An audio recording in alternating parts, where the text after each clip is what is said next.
এই মোহাম্মদপুর গ্রামের প্রত্যেকটা মানুষ নামাজি ছিলেন। এই মসজিদ আমাদের জন্য সাক্ষী দিবেন। আমরা শোকাহত ফ্যামিলির জন্য দোয়া করছি, আল্লাহ রাব্বুল আলামিন তাদেরকে ধৈর্য ধারণ করার তৌফিক দান করুক এবং তাদেরকে,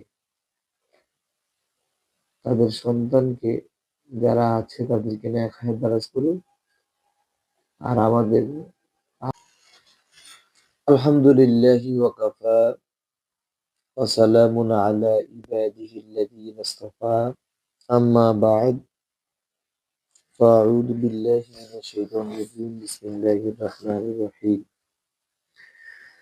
নাহনু কদ্দারনা বাইনাকুমুল মাউত, সাদাকাল্লাহুল আযীম। শুকর গুজার করছি যে মহামনিব মহান আল্লাহ রাব্বুল আলামিন আমাদেরকে সুস্থ রেখেছেন, হায়াত দিয়ে নেক হায়াত দিয়েছেন। সে রবের প্রতি কৃতজ্ঞতা প্রকাশ করছি, আলহামদুলিল্লাহ।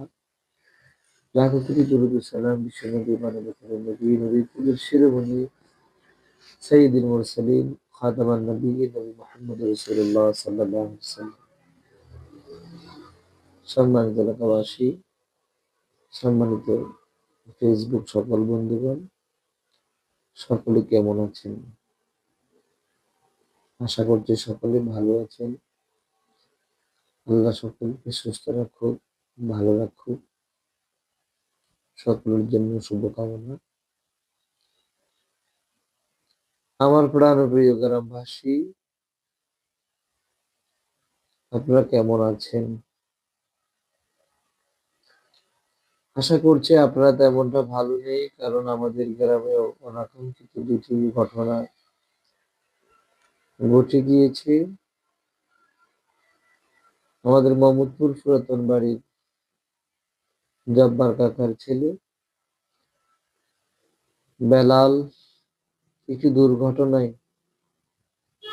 গত 25শে নভেম্বর 2025 ইন্তেকাল করেছেন। ইন্না লিল্লাহি ওয়া ইন্না ইলাইহি রাজিউন।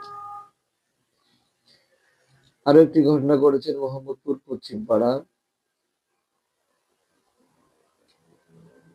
একটি ছেলেকে কে বা কারা লাকসাম গন্ডামারা মেরে ফেলে রেখেছেন। আল্লাহ মাআলুম, আল্লাহ ভালো জানেন কে বা কারা মেরেছেন। আল্লাহর কাছে বিচার, আল্লাহ রাব্বুল আলামিন তাদের বিচার ফয়সালাকারী, তাদেরকে উত্তম বিচার করবেন ইনশাআল্লাহ তাআলা। সম্মানিত মুসলিম কারাম, আমাদের গ্রামের মোহাম্মদপুরের পুরাতন বাড়ির বেলাল অত্যন্ত একটি ভদ্র নম্র ছেলে ছিলেন। গত কয়েকদিন আগ থেকে সে হসপিটালে ছিলেন, আইসিইউতে। আমি যতটুকু শুনেছি উনি চট্টগ্রাম কক্সবাজারে একটি 5তলা ভবন থেকে পা পিছলিয়ে পড়ে গিয়ে আহত হয়েছেন। সাথে সাথে হাসপাতালে নেওয়া হয়েছে, কিন্তু আল্লাহ রাব্বুল আলামিন তার হায়াত এখানেই বরাদ্দ শেষ করে ফেলেছেন। আমরা হাজারো চেষ্টা করে দোয়া করি, কেউ ওনাকে ফিরিয়ে রাখতে পারিনি। আল্লাহর ইচ্ছে হয়েছেন, আল্লাহ নিয়ে গিয়েছেন। শোকাহত ফ্যামিলিকে আল্লাহ রাব্বুল আলামিন ধৈর্য ধারণ করার তৌফিক দান করুন। আল্লাহ রাব্বুল আলামিন তাদেরকে, আরো যারা রয়েছেন তাদের ভাই, আল্লাহ রাব্বুল আলামিন তাদেরকে নেক হায়াত দারাজ করুন। আল্লাহ রাব্বুল আলামিন কোরআনে বলেছেন, নাহনু কদ্দারনা বাইনাকুমুল মাউত, আমি তোমাদের মাঝে মৃত্যুকে নির্ধারণ করেছি। মৃত্যু কিন্তু আমাদের অতি নিকটে রয়েছেন। আমরা কিন্তু মৃত্যু নিয়ে কেউ চিন্তা করি না। আপনি যদি মৃত্যুকে স্মরণ করেন, তাহলে আপনার জীবনের আখলাক, চরিত্র, আপনার জীবনের সকল কিছুই পরিবর্তন এসে যাবে। কারণ মুমিনরা মৃত্যুকে স্মরণ করবে বেশি বেশি। কিন্তু আমাদের মাঝ থেকে বেলাল ভাই চলে গিয়েছেন। ওনার কিন্তু তেমনটা বেশি বয়স হয় নাই, সর্বোচ্চ 28 অথবা 29 হবে। 30-এর উপরে হবে না, 30-এর নিচে হবে। হায়াত আমাদের নির্ধারিত। এই হায়াত আল্লাহ রাব্বুল আলামিন আমাদেরকে নিজে নির্ধারিত করে দিয়েছেন, যার কারণে আমরা কেউ আগেও যেতে পারি না, আবার কেউ পিছিয়েও মরতে পারি না। 1 সেকেন্ড চাইলেও আল্লাহ দিবেন, আবার 1 সেকেন্ড আগেও আল্লাহ আমাদেরকে নেবেন না। যার কারণে আল্লাহ কোরআনেও বলে দিয়েছেন, কুল ইন্নাল মাউতাল্লাযী তাফিররু মিনহু ফাইন্নাহু মুলাকীকুম সুম্মা তুরাদ্দুনা ইলা আলিমিল গায়বি ওয়া শাহাদাতি ফায়ুনাব্বিউকুম বিমা কুনতুম তা'মালুন। তোমরা মৃত্যু থেকে পলায়ন করো, সেই মৃত্যু অবশ্যই তোমাদের মুখোমুখি হবে। আমরা যে মৃত্যু থেকে পলায়ন করি, আমরা যে মৃত্যু থেকে বাঁচার চেষ্টা করি, হাজারো আমরা বাঁচার চেষ্টা করি, কিন্তু আমরা মৃত্যু থেকে পলায়ন করতে পারবো না। এটাই আল্লাহর ফয়সালা। অদৃশ্যের জ্ঞানে আল্লাহর কাছে উপস্থিত হব আমরা। আমরা একদিন আল্লাহর কাছে উপস্থিত হতে হবে। আমাদের সকল অপকর্ম, আমাদের সকল কর্ম যা কিছু আছে, সকল কিছু উনি জানেন, আমাদের হাত তুলে দিবেন। আমরা পবিত্র কোরআনে আরো একটি আয়াত রয়েছেন যে আল্লাহ বলেছেন, আল্লাযী খালাকাল মাউতা ওয়াল হায়াতা লিয়াবলুয়াকুম আইয়ুকুম আহসানু আমালা।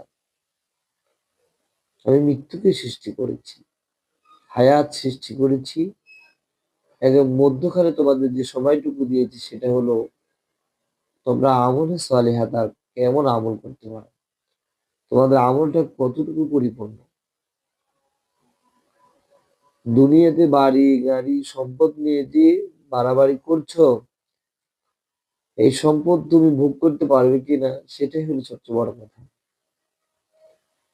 সম্পদ নিয়ে মারামারি কাটাকাটি, ভাই ভাই দ্বন্দ্ব, বাপ ছেলে দ্বন্দ্ব, প্রতিবেশী নিয়ে দ্বন্দ্ব, এই সম্পদের কারণে আমরা একে অপরের প্রতি বাড়াবাড়ি করছি। অথচ আল্লাহ রাব্বুল আলামিন বলেন,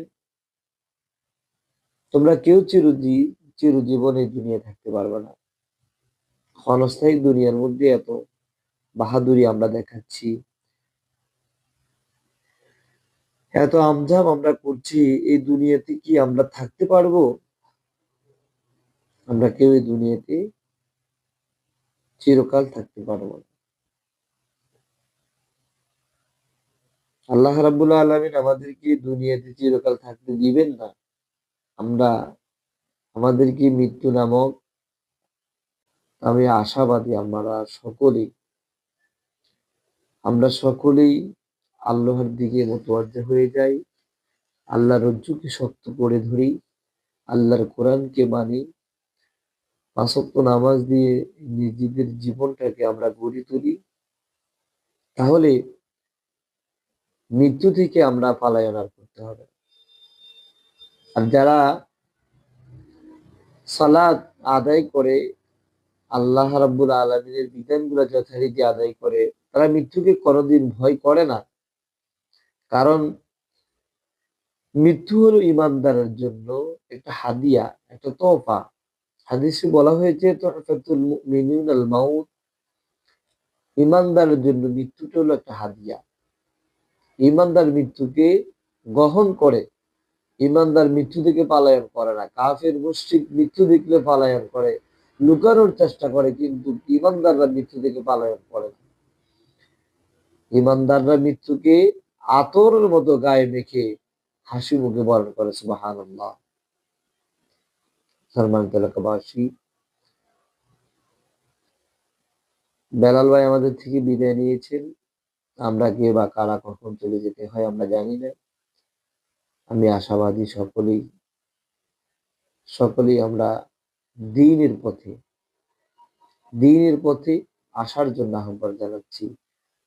কারণ এই দুনিয়াটা আমাদের জন্য ক্ষণস্থায়ী, চিরস্থায়ী না। আমরা কেউ এই দুনিয়াতে থাকতে পারবো না। আমরা গ্রামে সকলেই, ধনী গরিব বুঝি না, আমি সুন্দর কালো বুঝি না, সকলে যদি মিলেমিশে থাকি, মসজিদটা যদি মুসল্লি দিয়া ভরপুর হয়ে যায়, এই কিয়ামতের দিনে মসজিদটা আমাদের জন্য সাক্ষী হয়ে দাঁড়াবে। এই মোহাম্মদপুর গ্রামের প্রত্যেকটা মানুষ নামাজি ছিলেন, এই মসজিদ আমাদের জন্য সাক্ষী দিবে। আমরা শোকাহত ফ্যামিলির জন্য দোয়া করছি, আল্লাহ রাব্বুল আলামিন তাদেরকে ধৈর্য ধারণ করার তৌফিক দান করুক এবং তাদের সন্তানকে যারা আছে তাদেরকে নেক হায়াত দারাজ করুন। আর আমাদের আহাল পরিবার যে